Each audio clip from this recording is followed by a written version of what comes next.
Assalamualaikum warahmatullahi wabarakatuh.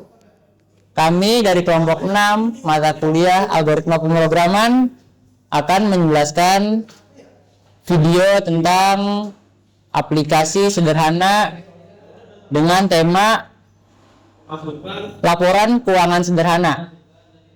Berikut anggota kami. Saya Rangga Maulana. Saya Reza Apriliando. Saya Nika Madalena Hidayat. Saya Syafira Dinda Gaimah. Dan saya Rifda Rosyada. Berikut videonya. Jadi latar belakang pembuatan aplikasi ini sangat simpel karena di era bisnis digital sekarang pengelolaan arus kas atau keuangan itu sangat krusial. Namun sayangnya masih banyak yang mencatat secara manual. Oleh karena itu kami membuat program ini agar proses pencatatan keuangan bisa berjalan lebih cepat, terstruktur dan otomatis. Dan aplikasi ini dilengkapi dengan 7 menu utama yang bisa diakses langsung oleh pengguna. Fitur-fitur tersebut meliputi tambah pemasukan, tambahan pengeluaran dengan validasi, lihat saldo beserta status kondisi keuangan, pembuatan laporan harian otomatis, hingga fitur untuk menyimpan dan membaca laporan ke dalam file teks. Untuk penjelasan mengenai bagaimana data ini disimpan, saya serahkan kepada rekan saya. Baik, terima kasih.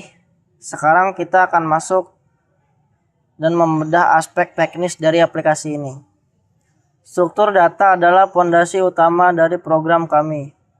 Dan di sini kami mengombinasikan dua jenis struktur data utama di Python, yaitu dictionary dan list. Mari kita lihat ke layar pada baris 7 sampai 10.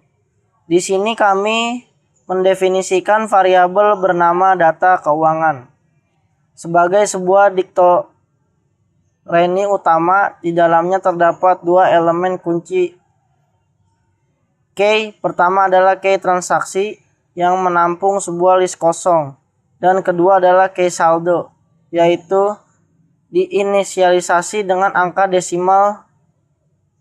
Selanjutnya struktur data ini berkembang menjadi list of dictionary. Jika kita perhatikan baris 29 hingga 34 pada fungsi pemasukan, atau baris 45 hingga 50 pada fungsi pengeluaran. Setiap kali ada data transaksi baru yang masuk, program akan membuat dictionary kecil yang menampung 4 buah data spesifik, yaitu tipe transaksi, keterangan, jumlah, dan tanggal otomatis. Dictionary kecil ini yang kemudian dimasukkan ke dalam list transaksi utama menggunakan perintah append. Kami memilih pendekatan ini karena dictionary sangat fleksibel untuk menyimpan data objek yang memiliki banyak atribut. Selanjutnya untuk penjelasan fungsi dan logika kontrolnya akan dijelaskan oleh rekan saya. Baik, selanjutnya saya akan membahas arsitektur fungsi dan logika kontrol di dalam program ini. Di dalam file keuangan PY terdapat total 9 fungsi buatan sendiri, yaitu user defined function. Nah, mari kita beralih ke bagian inti pencatatan pada baris 27 sampai dengan baris 37 untuk fungsi tambah pemasukan, dan baris 40 sampai baris 53 untuk fungsi tambah pengeluaran. Yang menarik di sini adalah adanya implementasi logika if dan else sebagai fungsi validasi pada baris 41 hingga 43. Nah, sebelum pengeluaran dicatat, sistem akan mengecek apakah jumlah pengeluaran lebih besar dari saldo. Jika iya, program akan memunculkan peringatan saldo tidak mencukupi dan membatalkan transaksi secara otomatis. Selain itu, kami juga menaruh struktur logika if, elif, else pada fungsi cek kondisi keuangan. Di baris 110 sampai 118, fungsi ini menganalisis nominal saldo untuk mengembalikan status kesehatan keuangan pengguna, yaitu status baik jika saldo di atas 5 juta, status cukup di antara 1 sampai 5 juta, dan status rendah jika di bawah 1 juta. Terakhir, untuk mekanisme perulangan atau looping, program utama dibungkus oleh perintah while true pada baris 192 Di dalam fungsi main, hal ini memastikan menu utama pada baris 13 hingga 24 akan terus muncul berulang kali sampai pengguna memasukkan angka 7 untuk keluar. Untuk bagian pengelolaan file dan modul eksternal akan dilanjutkan oleh teman saya. Baik, selanjutnya saya akan melanjutkan penjelasan mengenai bagaimana program ini dapat mempertahankan data agar tidak hilang saat aplikasi ditutup, yaitu menggunakan fungsi file input/output atau bisa disebut juga file I/O. Bisa kita lihat pada fungsi simpan laporan di baris 86 sampai 97. Fungsi ini memanfaatkan perintah open dengan mode W atau write pada baris 88. Program akan mengekspor seluruh riwayat transaksi yang ada di dalam memori, lalu menyusunnya menjadi file teks eksternal yang rapi dan nama laporannya keuangan.